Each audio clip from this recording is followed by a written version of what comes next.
up? What up? It's your boy DJ Naeem. I want to give a huge shout out. Going out to my Jersey boys, breaking down these UFC cards, baby. Let's go. Got a little mama and she chillin' by the poolside. Fashion over drip, body done with a hair tie. Ex keep calling to that boy, he need to sit back. You don't got a bag, you can never get your chick back. Broke boys, we don't like them. Bad, bad, bad, yeah, we pipe them. And I need some big money with some hype fans. Said I need some big money with some hype fans. Broke boys, we don't like them. Bad, bad, bad, yeah, we pipe them. And I need some big money with some hype fans. Said I need some big money with some hype fans. Check it. When I'm in Vegas, bring the drops out. Yeah. When I'm in Miami, bring the yachts out. Water, water.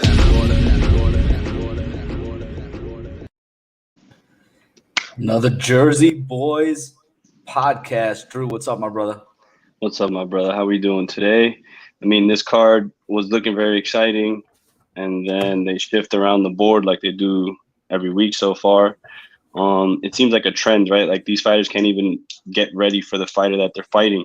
They sort of have to like train for a fighter, and then once he gets to fight week, just hope that they still get to fight this guy, because from the looks of it, the last couple of weeks, every single fighter, or at least one or two fighters on the card, has literally had a last-minute switch or a last-second switch or a fight just completely canceled. So, I mean, feel for these guys, but, like, the game plans almost go out the window. Like, it's crazy.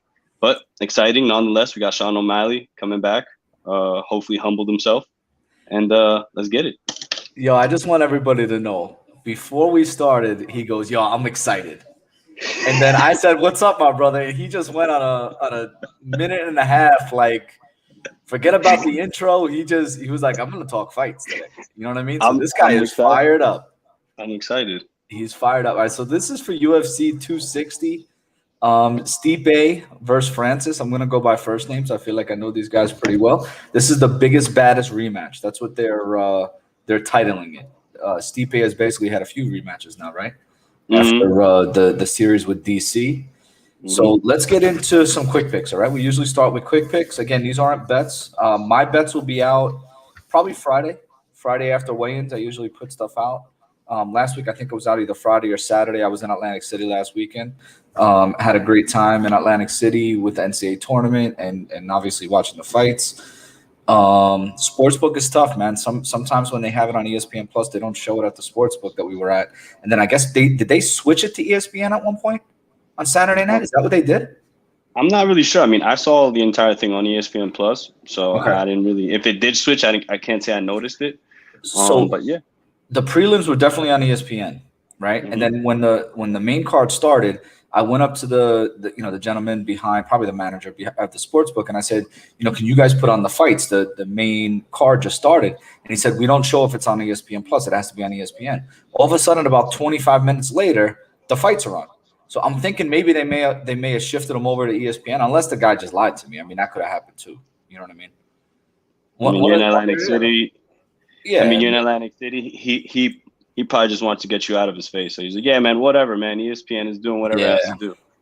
Well, and again, I don't want to talk about certain sports books, but William Hill is the sports book we were at. It's probably the best one in Atlantic City. We were over in Trot. But with that being said, like when I opened an account on William Hill about, I guess it was in January of this year, I hadn't used William Hill until then. They closed my account immediately. So I don't know what they have on me, but they got something good on me. So Drew, whatever it is, let's get into these quick picks. So our first fight of the night, we're gonna do quick picks for all the prelims, and then we'll get into a little bit more detailed breakdowns on some of the main card fights, although some of these things have mixed around already. Abu Azaitar and Marc-Andre Barriault. I'm on Abu. Who you on, Drew? I'm going with Marc-Andre. Okay. Shane Young. You want to talk about it at all? No. Just talking. Okay. So we're heads up on that one. Shane Young and Omar Morales. I'm on Omar Morales. My mind says Shane Young, but my gut says Omar Morales, so I'm just gonna go with Omar Morales. All right, so we were in agreement there. Modestus, Bukauskas, and Mikal. These names are tough, man. Oleksiejczuk. I usually just call him Mikal. I'm gonna go with Mikal.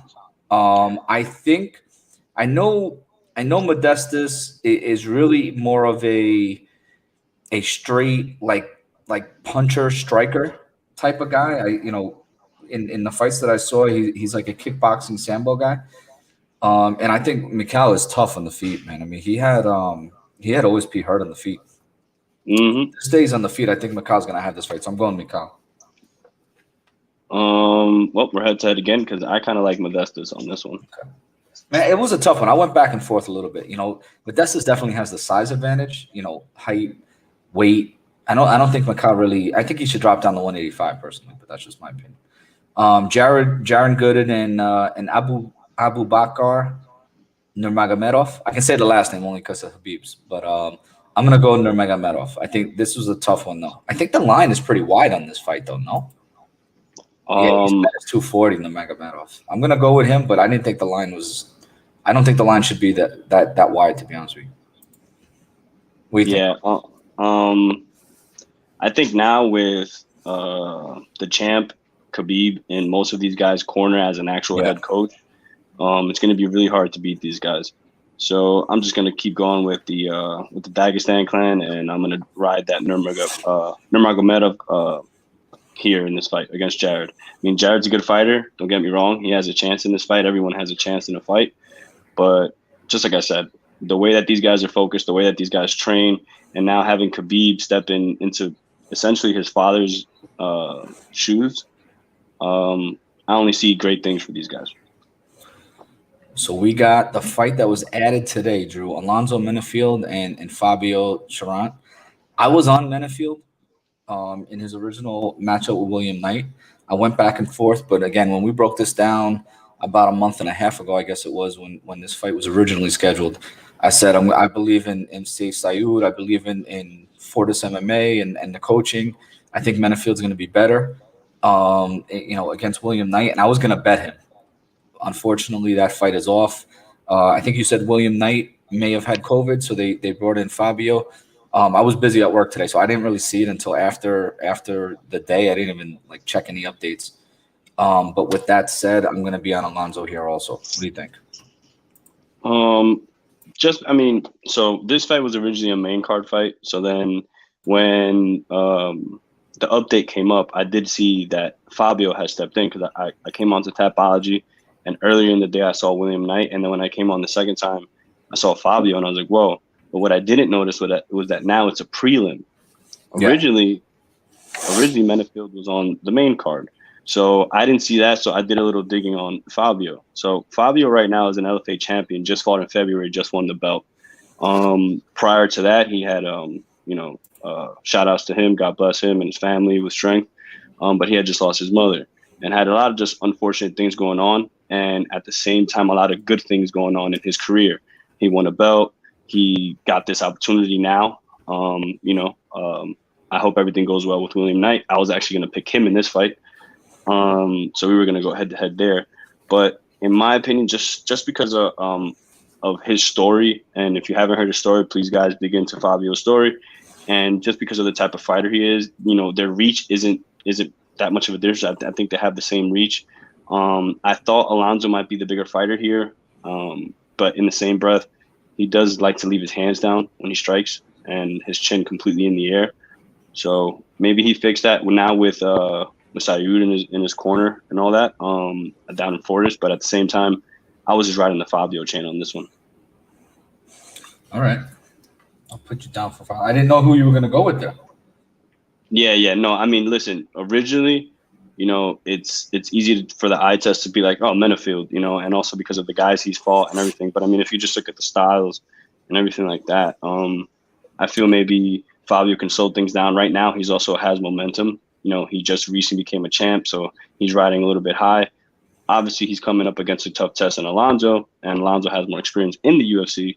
But with a guy like Fabio right now, I don't think a lot can shake him. So I don't think nerves or anything or like a UFC debut or something that's going to shake him. I just think this is the opportunity of a lifetime for him and something he's been waiting for a long time.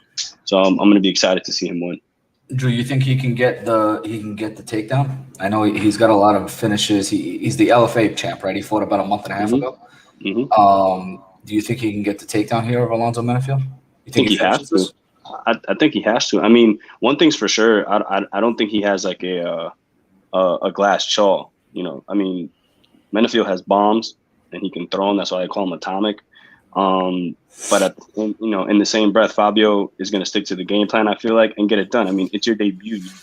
Your biggest thing here in a debut is obviously you'd love to get a 50K check. Everyone's like loves 50K bonus, right. But you just want the dub, especially in a division like the light heavyweight division, who's pretty much it's just getting restructured now.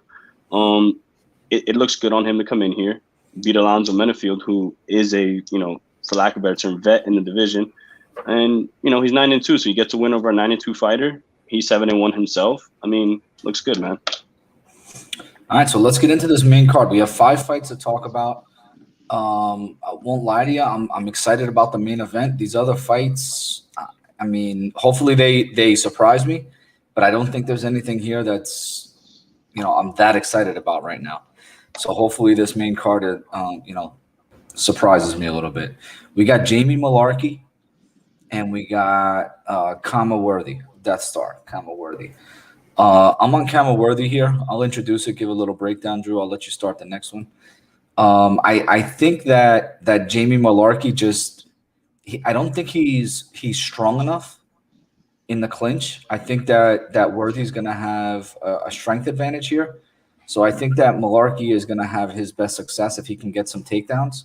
And I just don't think he's going to be able to muscle Worthy down.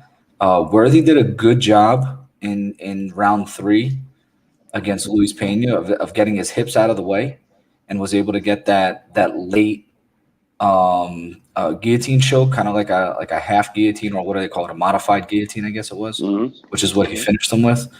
He was able to knock out Smith, and then again, I think he just bit off more than he could chew, right? With in some of his fights, he kind of came in. He was a big, big underdog against Devontae Smith and got that win. I thought he looked good versus Luis Pena in round 1. I think a lot of that round 1 stayed on the feet. I think in round 2 there was a little bit too much grappling for my liking, and again, Luis Pena got the best of him. In round 3, I thought he looked fine. I thought he was winning round 3 up until that point. He was able to kind of snuff out a few takedowns. And I think if he snuffs out takedowns here, makes Mullarkey, try to box him up, I think he's going to wind up catching Mullarkey and either knocking him out or just hurting him enough to win rounds. So I'm going to be on Khama. I expect him to be able to sprawl with those takedowns. I think he's stronger. And I think if he uses his counter-striking approach, he shouldn't have an issue with this fight at all. The one thing that I think Mullarkey is going to bring to the fight is he likes to pressure, and I think that's also where Khama can get the best of him, because if he's going to pressure, then that plays right into Worthy's counter striking. So Drew, that's my pick. I'm probably going to have a bet on this fight. I don't have a bet just yet. I believe it's -140, but since I dabble on like 5 different books at this point, I got to find the best line, brother. So what do you think here? So pretty much your breakdown is spot on, man. I mean, Jamie Mullarkey is a fighter who comes forward with his leg kicks, comes forward with his striking, comes forward with his jab, sets up everything with those leg kicks, which, I mean, can really mess you up, especially in today's game where the leg kicks is, for lack of a better term, the new jab. You know what I'm saying? You pretty much break your fighter down, start with the calf kick, start with the kick to the hamstring, try to hit the nerve, and try to dead the leg so you can, work your striking and eliminate the movement of your opponent, which I think in a lot of these fights that we're going to be talking about tonight is something that some of these guys are going to have to lean on. And in this case, Khama is a fighter who I feel like he's 34, doesn't have many fights in the UFC. So we don't really know a lot about him. All we can know is that he's very athletic and he's learning as he goes, especially in this game. And someone like Jamie Mullarkey, who's a little bit more of a veteran, in the sense of fighting, I guess you say they both have a lot of fights. But Jamie Mullarkey just seems to, for me, like the more polished fighter. Because if you look at Khama's fights when he was an amateur level or in the regional levels, I mean, he was fighting a lot of tomato cans, for lack of a better term. And Jamie in Australia was fighting some real tough guys out there. So, I mean, I think he's fought Alex Volkanovski back when he was fighting in Australia. I mean, he got blanked in the first round. Yep. But it just shows the level of competition that he was fighting prior to getting to the UFC. So it's world-class competition. So in this fight, I mean, the more experienced fighter to me is Jamie Mullarkey, but the more powerful fighter is Khama Worthy. And the fighter right now, which I feel like this is like a toss-up to him to pretty much keep his stock rising, essentially. Khama Worthy got the whole package. He's a school teacher. He's perfect for the community. He loves martial arts. He's a martial artist through and through. So is Mullarkey here, but just like you said, man, Jamie Mullarkey comes forward, but he might come forward and step on a landmine here against Khama. Khama's very, very, very athletic, and that plays well in his game because he's able to throw punches and do things that come from very weird angles. And someone who's very polished, like Jamie Mullarkey, who throws everything straight, everything forward, and more traditional, can have a tough time against someone who like Khama, who's very, wildly and very unorthodox. So here, what's the path to victory for Khama? I feel like he's, I don't feel like he's going to come out here and try to make a show of anybody or whatever it is, but he can win by knockout. He can put Jamie away just by catching him with a counter shot. I mean, his right hand is very lethal, and he uses it very well when he sets it up with that jab that he just pokes out there. And this is the thing. If you would have told me that Jamie Mullarkey's leg kicks are going to play a factor in this, I don't really think they will, because I mean, if you watch a lot of the tape of Khama, a lot of times he almost like uses that leg kick to eat it and then get him a little bit closer so he can set up his jab and then the right down the barrel. And I've seen him do that a couple of times where he just willingly takes that leg shot just to take one to give one. And when he gives one, a lot of times he puts a lot of people down. And that's where I feel like Jamie's going to get caught here. So, I mean, my favorite bet is probably going to be, the over on the 1.5. I wrote that down. Is like minus 180 something or whatever it is on FanDuel when I saw right now. Okay. But look for this fight possibly. I mean, the under on FanDuel is at plus money, maybe like plus 115 or something like that. But I mean, from the way these guys want to fight, I don't see Khama going to the ground. I mean, he does have some sub wins, but I don't think it's willingly. You know what I'm saying? And I don't think he fears the striking of Jamie that much. So I mean, maybe it ends in the first round, dude. So I mean, and every single time that these overs that we've been seeing in these past couple cards, they all seem to be like, trap lines, I guess, But I don't know. For some reason, my gut says this one ends right in the first round. Yeah, I'll be honest with you. I think it ends later, or goes to decision, in my opinion. But I think Mullarkey is going to be the one that decides that. I think Worthy can knock him out. If anyone finishes, I think it's going to be Worthy, and I think it's going to be based off Mullarkey, how much he pushes forward. But I'm going to go over 1.5 rounds. I wrote that down as a bet. I wrote down Worthy wins by KO, TKO, and I wrote down Worthy. Anything else you want me to write down there? Well, that under 2.5 rounds looks all right to me too. It's at minus 135. That looks like a good spot possibly to hit it, because if it does end later in the round, I honestly don't think it goes all three, man. Because Jamie Mullarkey even said it himself. In his last fight, he felt that he got robbed, right? And, although he's only had 2 fights in the UFC against 2 kickboxers, they were tough fights. But regardless, in his last fight, he literally feels like he was robbed. So when you feel like you're robbed on the cards, you think you really want to go there? I don't. So, I feel like he's going to come in here with a fire to try to get it done with in, first 2 rounds, if at that. So if anything under 2.5 is probably another bet I'd place on this. So, Drew, I'm going to go to this next fight, and I'm going to keep it short and sweet because Gillian Robertson really – I had a max bet on her in that last fight, man, and I can't deal with her right now. So I'm gonna let you tell me about this fight. So I'm just gonna introduce her for you. I'm not messing with this girl anymore. So Gillian Robertson, the Savage, and Miranda Maverick, Fear the. Gillian is 9-5. Miranda is 8-2. Both young girls, right? Like Gillian's got a bunch of UFC fights. She's only 25 years old, and Miranda's only 23, even younger. In terms of the measurables, Gillian's going to have a 2-inch height advantage, and Miranda will have a 2-inch reach advantage. All right. With this fight, I just, Gillian, it was annoying, man. I had a max bet on her in that fight against Tyler Santos, and she was able to get the fight. You would think if she gets the fight to the ground, even if she's on her back, she'll be able to grab something and get herself a nice little win here. And of course, that's not how it worked out. And then, I don't know. I think you hit it when she had the submission underground grappling match with Pearl. Did you hit Gillian in that fight? I think you bet her in that fight too. Mm-hmm.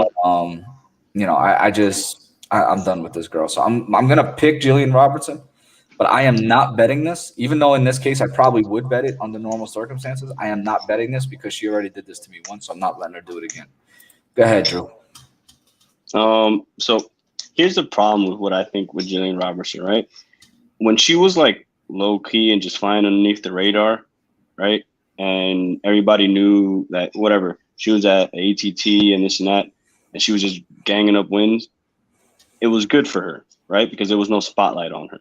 Then comes that fight. I think it was this fight that's been like postponed a bunch of times. Then comes this fight, and they put a highlight. No, it was the fight that you were just talking about, and they put a highlight on her and her coach, Dean Thomas, and how they coach it, and how it's just them two, and how he's coached her up from the beginning, and all this other stuff. And pretty puts like it's not really like a hype train, but we hyped her up, right? Mm-hmm.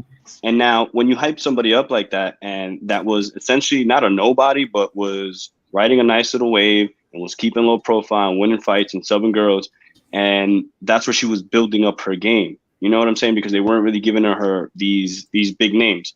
Now, when you put a spotlight on her, everybody knows what she does. Everybody studies up her game. Everybody knows, even if you can't sub her, at least don't let her sub you or put you in any bad positions. And when you get her on the ground, put her in a crucifix or get in her side and just pretty much punish her there. Because I'm telling you one thing, jiu-jitsu and MMA and jiu-jitsu on the mat are two different things. That's why against Pearl, when she was doing jiu-jitsu up against Pearl, she did everything flawlessly because it's just jiu-jitsu. You know what I'm saying? Now when you throw in MMA and you're throwing a bunch of punches and hammered, and then you can literally stall and just elbow you in the face the entire 5 minutes of a round, I mean, it gets really hard, man, especially when you're up against a fence.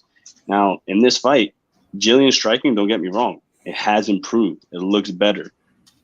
It's improved leaps and bounds. But she's a pure striker through and through, man. And unless her jiu-jitsu gets, and I'm not saying it's not high level because it's super sharp, but, she needs to improve, in my opinion, in the striking department. And when she improves in that department, and she can be a little bit more dominating on the ground and cause pain before she can get to a sub or before she can pretty much get a finish with her jiu-jitsu, I just see the same thing happening, dude. People are going to take her down and just stall her out and just get that mat time, try to beat her up. And it's going to be real hard for Gillian unless someone makes a mistake to just sub everybody she fights. Unless she goes in there and heel hooks everybody. But even that, we've seen people get blasted trying to heel hook people. So I don't know, man. If you guys don't get it yet, I'm going with Miranda Maverick. She's the better striker here. She hits harder. Gillian has to get on the inside of her to pretty much do anything or get to her path of victory. And I don't think Miranda's going to let her get close. And if she does get close, I feel like Miranda, although she is the smaller fighter, she's the more dominating fighter here. Because Gillian will let herself get taken to the ground just because she wants to be on the ground. But what are you going to do when you get there and you can't sweep? You can't put someone in a triangle. You can't put someone in a Kimura, or no transitions are working. I mean, that's very frustrating. As a grappler myself, if I get you to the ground and I literally can't sweep you, I can't get underneath you, and then the only other chance is to stand up, and now I have to force the action and try to get on top. And if Gillian can't do that and get on top and stay on top, Miranda, that's where I'm going. Just like that. Keep it short and sweet. So again, I think it's important to realize when he says I am a grappler, he's got a fight coming up. So this is a good time to show East Coast Elite. All right, April 10th, my boy's got a fight. He's training. All right, I just put that poster up for you. It took me a second. I didn't know you were gonna go there with what you said, so I just figured it would be a good time to introduce the fight for you, my brother. Thank you. No problem, man. So are you saying that you want to bet this fight? Just give real quick. Are you betting Maverick minus 160? She is the favorite here. I'm gonna be honest with you. This one's tough to pick because you know what I'm saying. I love Maverick for this fight, and I want to throw her straight up. But these fights, I always like to look for a spot to win, right? Mm-hmm. And I feel like the spot to win here is only minus 170, and that's over 2.5 rounds.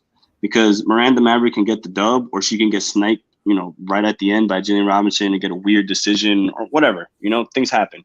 But over 2.5 rounds, it's only at minus 170 compared to the favorite minus 160. I think I'm going to go with minus 170 and over 2.5 rounds.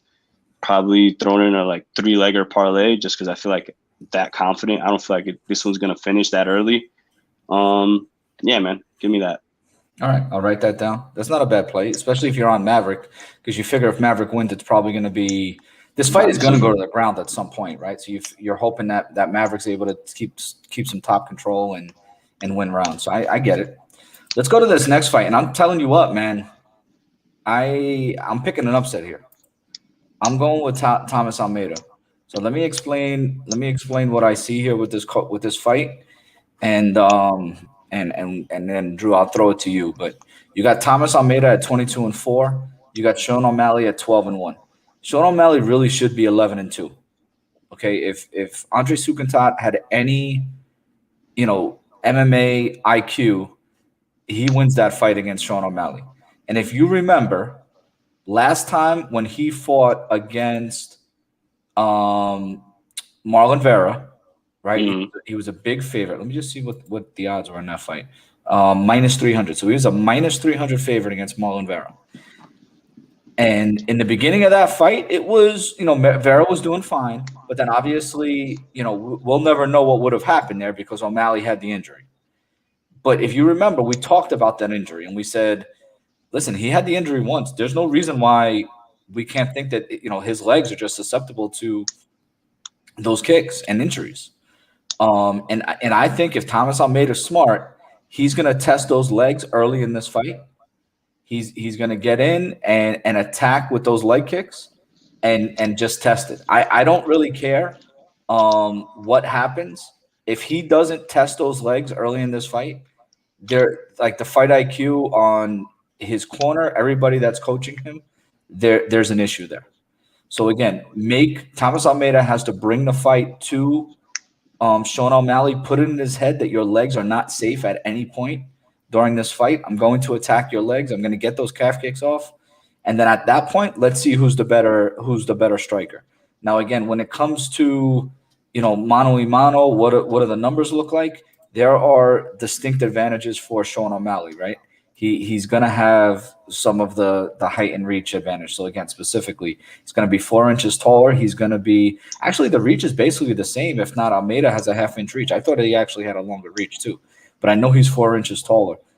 But I think Almeida has fought the better talent overall. And I think he dropped one to Jonathan Martinez, who, you know, for the most part, really should have won that fight. What was that, last week or 2 weeks ago? He really should have won that fight. He had him hurt in the first round.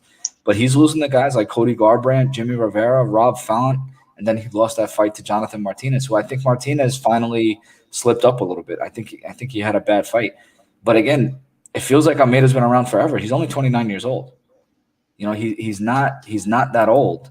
And O'Malley really hasn't fought anybody noteworthy. So I'm definitely playing Almeida in DraftKings. I'm going to stay away from Sean O'Malley in DraftKings. I'm definitely playing Almeida. He's my dog of the week. He's very, very cheap. He's like a punt play, but I honestly think he has a legit shot to win. I think his path to victory early in this fight, if he wants to finish this in the first round, attack the legs. You don't know how stable those legs are for O'Malley. We thought they were stable last time, and it didn't turn out that way. So I'm going to go Almeida. Drew, what do you think here, brother? Now, when I first started watching the tape on these fights, I was almost inclined to, before I even saw the fight or the tapes or anything, just to go straight with Almeida, only because of how now Sean O'Malley's legs have been exposed. Now, watching the interview with Sean O'Malley says that he just happened to get hit by a big Ecuadorian toe, and it hit him right on his nerve. Now, for people who don't understand that, it's, you have a nerve that runs pretty much from the back of your heel all the way up to your hip. Now that nerve, if you get hit there one good time, or even up to 3 good times, or as many times as you can take it, but you're not going to walk very much for the next couple of days or maybe a week.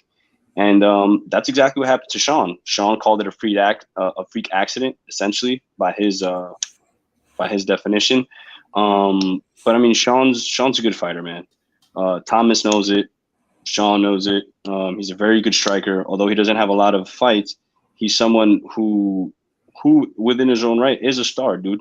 And he deserves to be in the place that he's in now. I mean, did he get too big for his bridges?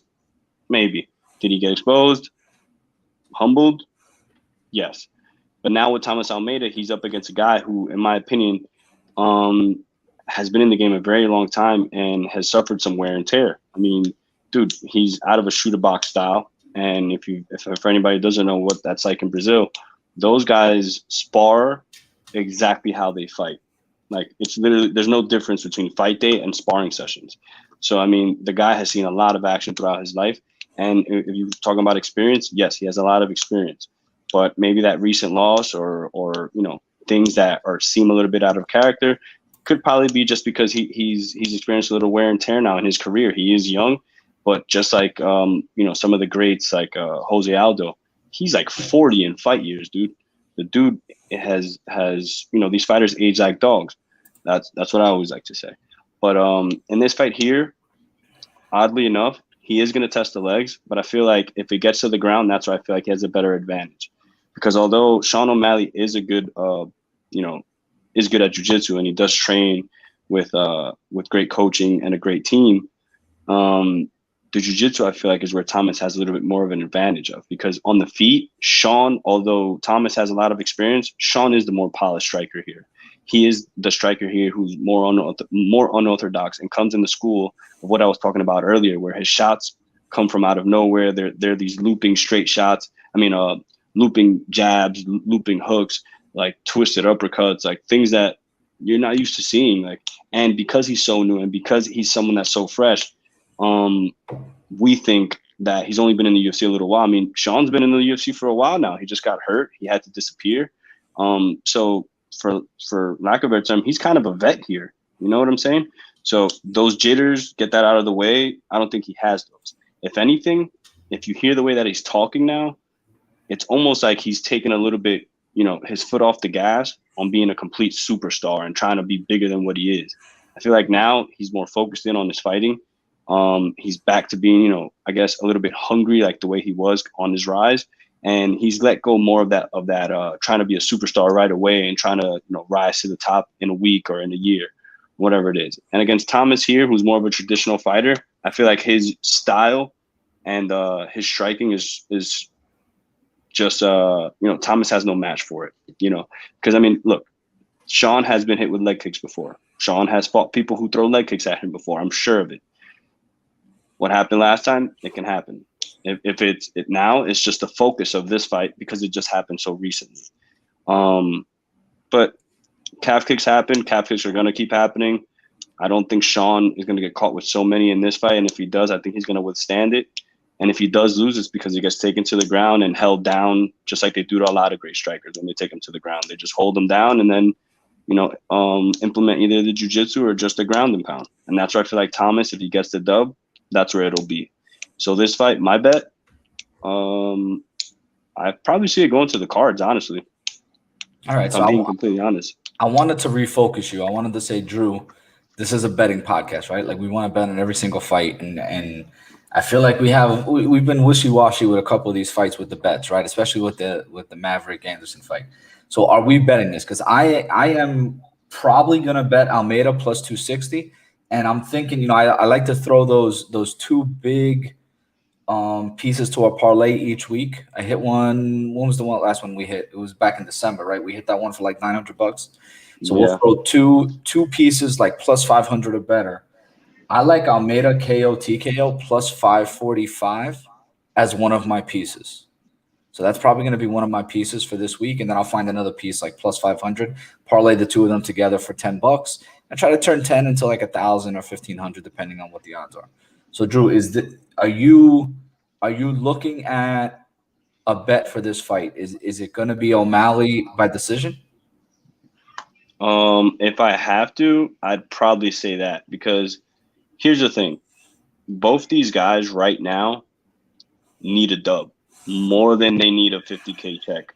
Because I feel like they both have made enough money in their careers, especially Sean with the rise he had, with the sponsors he had right away, Thomas being in the game for so long. I just think they need to stay relevant, and they need to get a dub now. So that's why I feel like this fight goes the distance. And I feel like both guys are going to fight a real focused fight. And like I said, if the narrative plays true where Thomas takes this to the ground more times than I expect, like I expect him to, I see it going probably the distance. So, yeah, Sean by decision. All right, let me just find that up there real quick because I don't see it there. We got to go down a little bit. O'Malley wins by submission plus 750. O'Malley wins by decision plus 250.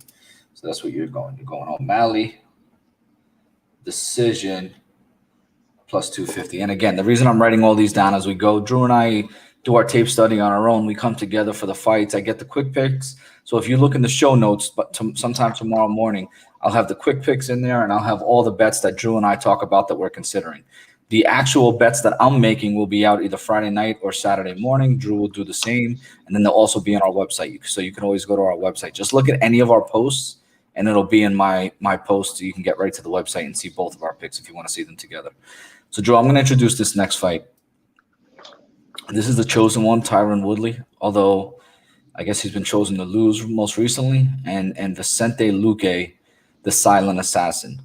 Luque, I believe, lives in Jersey, but right now, based on what I heard from James Lynch, he's down in Brazil. I guess his girlfriend and/or wife is pregnant, so they're expecting. So I don't know if he's married or not, but he's got about 9 years on Tyron Woodley. 38 years old, almost 39 for Tyron Woodley. Luque is 29 years old. Luque is going to have 2 inches of height and 2 inches of reach.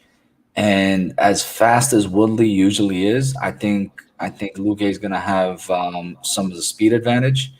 And again, if Tyron wants to take it to the ground and use his wrestling, which he hasn't been using, Luque is a BJJ black belt on the ground. So he's kind of got it covered everywhere. So at this point, it really comes down to, is Tyron going to let his hands go or not? Because in his most recent fights, he's been a little trigger happy, all right, against Kamaru Usman. Usman kind of got the best of him on the feet and on the ground. I think everyone was kind of shocked how much top control Usman was able to get on him. Against Burns, he was a little trigger shy early against Burns, and Burns caught him. Again, if you go back a fight before that to the Darren Till fight, they kind of stared at each other for upwards of a round before he started, let his hands go a little bit and wound up catching Till, and then got that submission victory there. And again, I think they gave Woodley his black belt in the ring right after he got that Darce choke. And then you got Colby Covington, who hurt Tyron Woodley. I guess the 5th round he was able to finish that fight. So again, Woodley is in a tough spot. He's kind of at a crossroads right now. He makes big money, former champ. He makes big money when he comes into the ring, but it's tough because he just hasn't been winning fights, and not only that, he hasn't been looking good in these fights. Luque, every time he kind of steps up in competition, he struggles. So he's 19-7. But if you look at some of his losses, he lost to Wonder Boy and he lost to Leon Edwards, right? And those are probably the 2 biggest names on his slate, and he lost to both of those guys. And again, he almost lost to Brian Barberena, right? He was probably going to lose that fight if he doesn't knock him out late in that fight. He has some nice wins. I think the win against Randy Brown was a good win. Nico Price, I think, was a good win. So he does have some good wins. But this would be the biggest win that he had in the UFC. So this is a big win. And I think both of these guys are, I said Woodley was at a crossroads. I think both of these guys are at a crossroads. The issue is when we go to the odds, Drew, I'm not a huge fan of the odds. So I'm going to let you give your little breakdown in this fight. I kind of think we're thinking the same way. and then maybe we'll get into the odds a little bit. So what do you think here? Well, I was just looking at Woodley's career full record, and I didn't even know he fought Andre Galvao. That's pretty cool. That's a jiu-jitsu legend for all those guys. But anyway, I digress. I don't know, man. Tyron Woodley, leading up to the Darren Till fight, was, I feel like, the best Tyron Woodley we probably have ever seen. He was feeling himself. He had confidence, and he was doing what he had to do. And we saw it in the Darren Till fight. We all expected that his power was going to be the thing that got him the belt, and surely it did, because it's not the jiu-jitsu. Yeah, the power is what got the fight to the ground, and it ended in a sub. But let's be real, Tyron Woodley is no jiu-jitsu magician. He's wrestling first. So I'll just get that out the way. And Tyron Woodley, I mean, he's just like Gillian Robertson in the sense that we all know exactly what he's going to do. And we all know what his main tool is, and we all know what his main weapon is. So if we can evade that and just try to make him use all his other tools, I don't think he's been successful when he does that. And we've seen it in his last couple fights, because once he got knocked out, once he got blanked, I forget against who it was, against Gilbert, and then lost the decision against Kamaru. But once you get, beat up by Colby, who you were talking trash about with a rib injury, and you look kind of weird in that fight anyway. You didn't look good. Right now, I feel like his confidence is shot, man. And forget a crossroads. For him, I feel like if he loses this dude, he might retire. No more Tyron Woodley. I don't feel like this is like a where do I go next, Bellator? No, it's over for him. And if he wins, good for him, man. I feel like it's going to be something that he really needs for his career, at least for his confidence, because the fight game is something brutal, dude. He was a world champion, top of his world, and now looks like not even half the person that he was then. So hopefully, he's more locked in. He can say it a million times about how he can only control what he can control in the fight and all this and that. But I mean, right. Dude, you said that the last fight, got blasted. I mean, I don't know what you were controlling. You literally just stood there. And then Vicente Luque, you just said it. Whenever he steps up in competition, he seems to lack a little bit. Well, in my opinion, and this is going to sound weird to say, this isn't even a step up in competition for him. This is just someone who's ranked and someone who can give him the clout, the clout. Yeah, give him the clout. The clout that he needs, essentially, right? So, I mean, this is a good thing for him. And whether he performs or not, I mean, is another thing. But I think he will, because, I mean, just like I mentioned earlier, the only thing you really have to worry about with Tyron is really that power, man, because you can talk about his wrestling. He's a wrestler. He's going to take you down. But you don't want to go to the ground with Vicente Luque anyway. So is that really a path for you, Tyron? I don't think it is. You're just going to have to let go of those hands, dude. You're just going to have to let it go, hope to connect, and put Vicente to sleep. Or try to use some new tools, pick and pop. I really don't know, man. I mean, he has a Muhammad Ali patch, acting like if he actually moves in and out with his striking when he doesn't. But it's just weird to me, man. Tyron's always been a good athlete, but as of late, he just seems to be a little bit not in here. Because obviously he still has the body, he still has the physique, he's still very strong. And he's just, I don't know, man. It's sad. So for me, I just think it's Vicente Luque all the way. I've been on him since the second I saw, like before I even watched tape. I'm just taking Vicente Luque here because I feel like this is just going to be the nail in the coffin for Tyron. And I love you, bud, when you were a champion and before that, but maybe it's just time. I also think that there's something to be said for Tyron just doesn't want to get knocked out, right? So he's going to kind of play off the back foot. He'll let his hands go as long as it's off the back foot, like as a counter puncher off that back foot. He's not going to lead the dance. He's not going to put himself out there. He's not going to get caught moving forward and get caught and finished. So he just doesn't want to be on someone's poster. You know what I mean? He doesn't want to be laid out on face first into the octagon, and that's how he goes out. He'll take the decision loss if that's what presents itself. So I don't mind Luque by decision. Let's bring some odds up here before we get to this main event. So you got Luque over 1.5 rounds. I don't mind it. Over 2.5 rounds, fight goes to decision. Personally, I don't mind it. I think that's probably what winds up happening. I think Luque is gonna push forward, but I also think that he knows if he can just kind of play it cool, not overextend himself, he'll be able to win this fight on the feet and get the better shots off. Luque by KO, TKO plus 295. I don't hate that if you think he's going to finish it. I just think it's going to be a slower moving fight. So I'm looking for Luque by decision plus 160. That would be my play if I bet this fight. From that, Luque by decision. Drew, what do you think here, bro?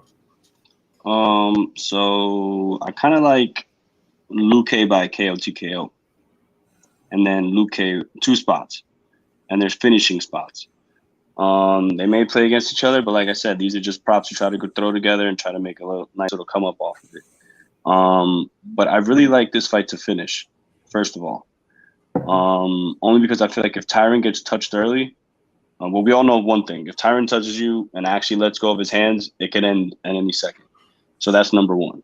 And then number two, if Tyron comes out and does what he's been doing lately, the second he gets touched in his chin, it like shuts off all the wiring, and then it's just pretty much you just watch the snowball effect happen until he loses and gets knocked out or whatever. And he's also coming off that rib injury. So who knows where he's at mentally. Like, that's my biggest thing with Tyron. It's where he's at mentally. So for me, I'm taking Luque probably to knock him out or even finish him on the ground. Because if Tyron thinks he's going to have any type of validity with that black belt in this match, bro, no shot. Not here. All right, so this is what everyone wants to talk about, Drew. This is our main event. We're here to the main event. Let me introduce it. You want to start or you want me to start? No, go ahead. Okay, all right. So we got the main event. We got Stipe Miocic, probably the best heavyweight of all time in the UFC at 20-3. And I guess in any, Strike Force, include everything, Bellator, and include every promotion, he's probably the best heavyweight of all time at 20-3. And he is the dog here. All right. Right now it's more or less a pick 'em, but on the books that I'm playing that I checked before, he was plus 105. And then you have Francis, who was minus 120. So the difference is height. They are both 6'4". Francis is going to have a 3-inch reach advantage. That punching power, Francis, I think, the Predator is unbelievable when it comes to his punching power. Stipe's 38 years old. Francis is 34. And I think that we're definitely going to see the best Francis we've ever seen. There's no doubt in my mind. I think Francis took a lot of heat for the way that he entered that last fight. If you remember after that last fight when he fought Stipe, Dana kind of, I don't want to say threw him under the bus, but he kind of told the truth about him, right? The guy wasn't taking his training serious. Everyone was talking about the fact that he went to France. Everybody knew it too, right? It was all over social media. He went to France the week of the fight, all right, or a week before the fight, something like that. Obviously threw off, a little jet lag. Obviously threw off his training, and then again, once you get to the fight and you see the gas tank diminish the way it did, I think it was a deciding factor in the fight. So this is the fight. The fight is right here. Stipe is going to box him up and pick his opportunities when Francis steps forward with that crazy bum rush that he does knock people out. I can't say it's that crazy because it did, right? Rosenstruck. He bum rushed Rosenstruck through, I don't even know if it was the 4th or the 5th, because he just comes at you and throws literally rock'em stock'em robots, right? It's right, left, all the way through as he closes distance. So anywhere Francis goes, he throws a right, and then he follows with a left, and then it's a right hook, and then it's a left hook. And that's how he throws punches. So it's just a matter of timing. That once he steps forward, that's his pattern. So what Stipe has to do is duck under. He can go to the body like he did against DC, or he's got to duck under and get after those hips, whether he gets his single leg or his double leg, and then just drive him and put him on his back. And again, Francis is so big, he's going to be able to get up, but you got to keep grinding him, bringing him down to the mat, draining that gas tank.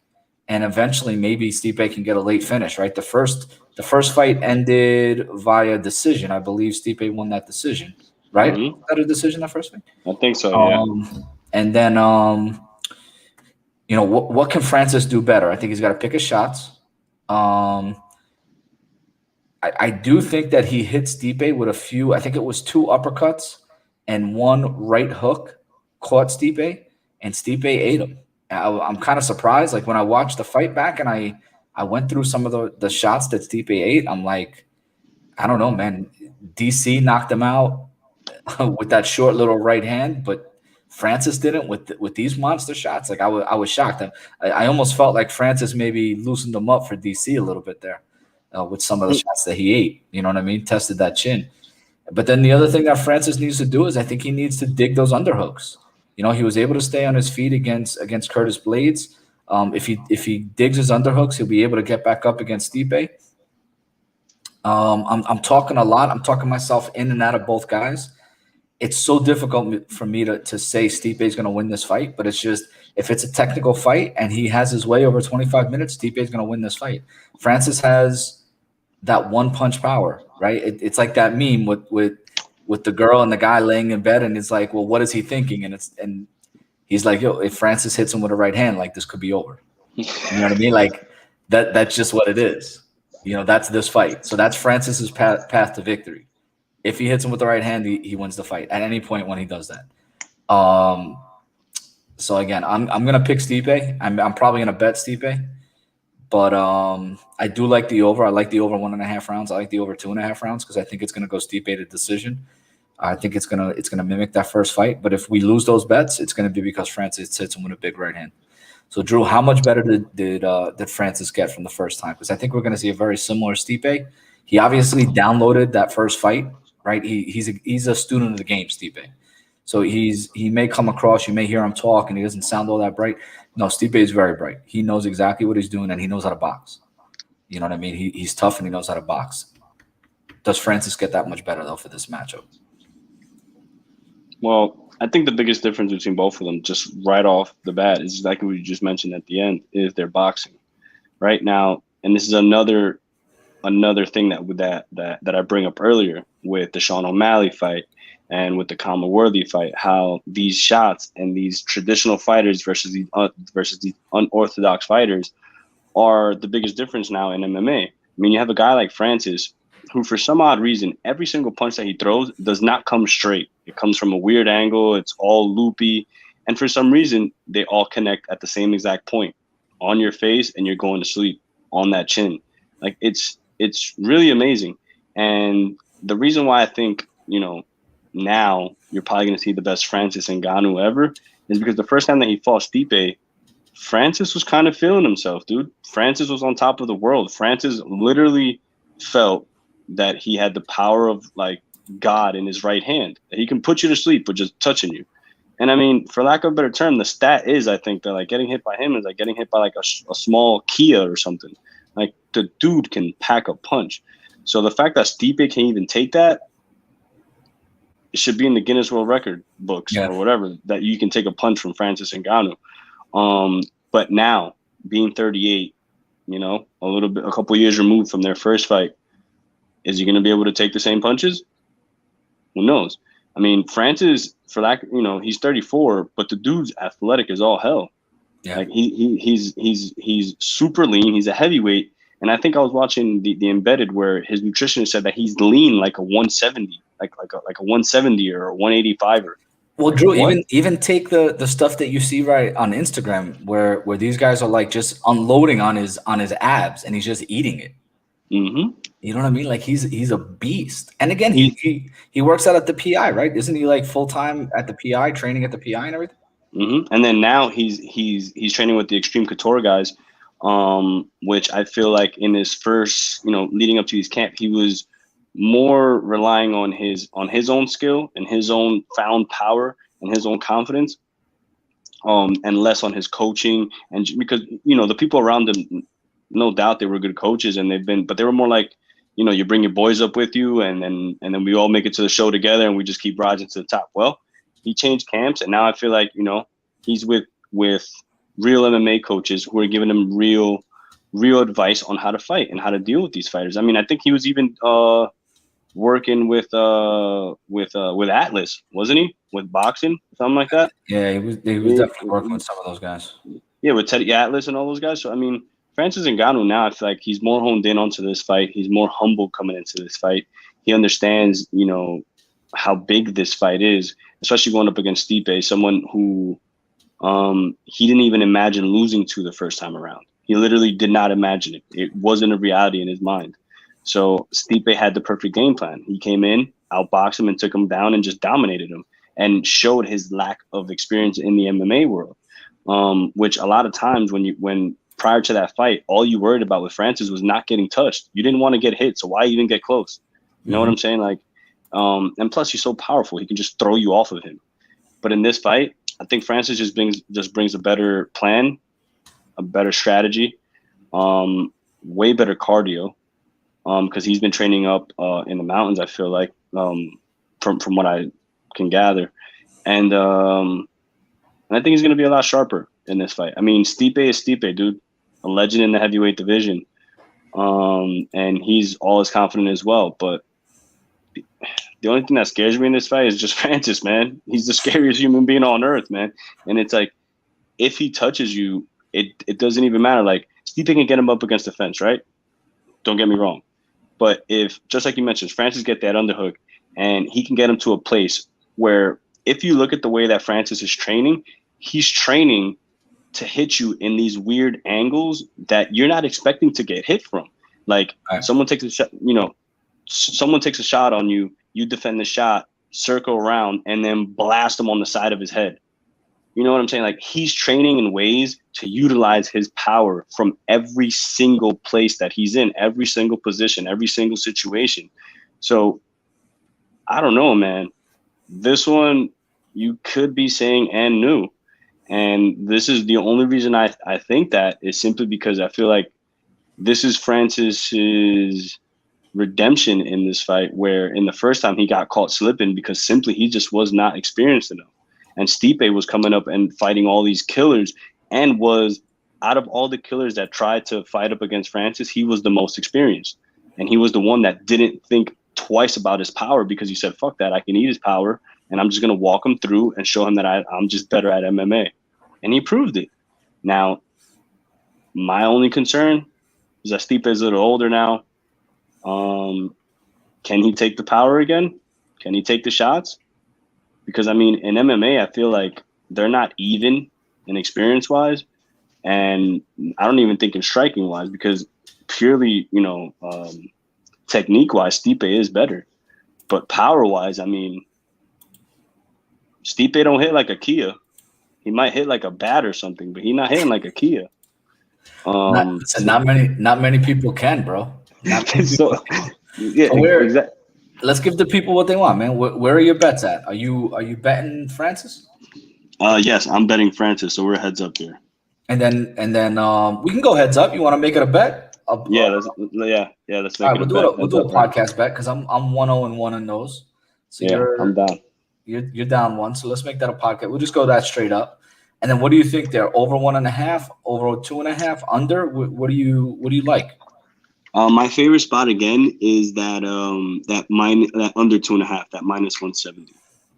That's where I feel like the sweet spot is, because over 3.5 rounds, I mean, if you want to get lucky and hope that these guys are gonna just stare at each other for the first 2 rounds, then go for it. But I don't think that's gonna happen here, because Stipe is gonna push the pace. I mean, he's not gonna go out there and be reckless and try to get put to sleep. But I feel like he's the one that's going to push the pace, because if you let Francis push the pace on you, it's not going to be a good night for you, man. Because we all know, just like you said, he's going to push the pace and then unload a 12-shot combo that you better hope you don't get touched by, because one of them even grazes your brow, you're going to sleep. So we're gonna end this podcast with a 2-part question. I'm going to pose it to you right now. All right. In the first round, does Francis bull rush Stipe with right-left combinations until he hits or Stipe takes him down, like he did to Rosenstruck? That's number one. And then number 2, if you're saying no? No, he doesn't bum rush him in the first round like that. Okay. So if it gets to the second round, why does it get to the second round? Now, what was Francis's game plan in hold on. round one if it gets to round two? Hold on a second. My answer to the first question was he doesn't bum rush Stipe, but he does hurt Stipe with his punching. I'm telling you, you're getting a more calculated Francis Ngannou coming into this fight. Someone who is expecting the takedown, someone who's expecting everything that he got in the first fight, maybe more. I mean, what is Stipe going to show him? What is Stipe going to show him that's different? The fact that he can take the punch? I mean, maybe that's something that threw off Francis the first time when he was like, oh, man, I'm throwing everything at him, and he's literally not falling. Yeah, that messes with you when you think you have the power of God in your right hand. But Francis, this fight, he knows who he's up against. And in my opinion, he gets it done this time. He doesn't do the flurry and, yeah, I mean, you're going to, you're going to see it. Don't get me wrong at some point, but I just feel like he's a lot sharper here. And well, you can see it if it's the finishing combination. Well, yeah, of course, but not right out the gate. Like he's usually, but I feel like it's going to be maybe that first 2 minutes where they feel each other out. And then if it gets up against the fence, you might see Stipe tie him up. Francis tie him up with an underhook or something like that and hit him with something devastating. That's just my feeling on it. I tell you a punch that I think that Francis can get off. I think if he leads with that lead uppercut, it'll prevent Stipe from being able to duck under. And so if he leads with a lead uppercut and then a quick hook, so if it's a lead right hand uppercut, throw that left hook real quick, and then you can go crazy with your left rights. But I think if you lead with the uppercut, you're kind of stiffen him up. Maybe pop that chin up a little bit, make him have to guard that, and it prevents him from ducking underneath. He can't come in with those wide hooks like he did against Rosenstruck. Like that shit ain't gonna work here. And look out for the head kicks. Look out for the head kicks. Yeah. Look out for the head kicks. Francis is getting a lot. This is what I mean, dude. Stipe has been in the game so long that you can kind of you already know what he's about. He's a boxer. Francis, although he's a staple in the game now, he really hasn't been in the UFC that long, dude.